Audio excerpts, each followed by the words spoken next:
பலவான்களின் புத்திரரே, கர்த்தருக்கு மகிமையையும் வல்லமையையும் செலுத்துங்கள். கர்த்தருக்கே அதைச் செலுத்துங்கள். சங்கீதம் 29:1. கர்த்தருடைய நாமத்திற்குரிய மகிமையை அவருக்குச் செலுத்துங்கள். பரிசுத்த அலங்காரத்துடனே கர்த்தரை தொழுதுகொள்ளுங்கள். சங்கீதம் 29:2. கர்த்தருடைய சத்தம் தண்ணீர்களின் மேல் தொனிக்கிறது. மகிமையுள்ள தேவன் முழங்குகிறார். கர்த்தர் திரளான தண்ணீர்களின் மேல் இருக்கிறார்.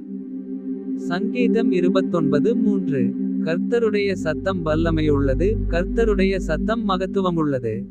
சங்கீதம் 29:4. கர்த்தருடைய சத்தம் கேதுரு மரங்களை முறிக்கிறது. கர்த்தர் லீபனோனின் கேதுரு மரங்களை முறிக்கிறார். சங்கீதம் 29:5. அவைகளை கன்றுக்குட்டிகளைப் போலவும் லீபனோனையும் சீரியோனையும் காண்டாமிருக குட்டிகளைப் போலவும் துள்ள பண்ணுகிறார். சங்கீதம் 29:6. கர்த்தருடைய சத்தம் அக்கினி ஜூவாலைகளை பிளக்கும். சங்கீதம் 29:7. கர்த்தருடைய சத்தம் வனாந்தரத்தை அதிரப்பண்ணும். கர்த்தர் காதேஸ் வனாந்தரத்தை அதிரப்பண்ணுகிறார்.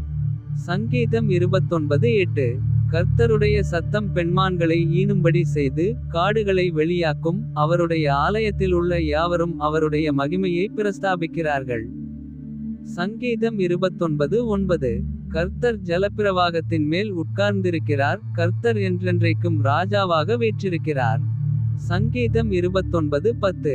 கர்த்தர் தமது ஜனத்திற்கு பெலன் கொடுப்பார். கர்த்தர் தமது ஜனத்திற்குச் சமாதானம் அருளி அவர்களை ஆசீர்வதிப்பார். சங்கீதம் 29:11.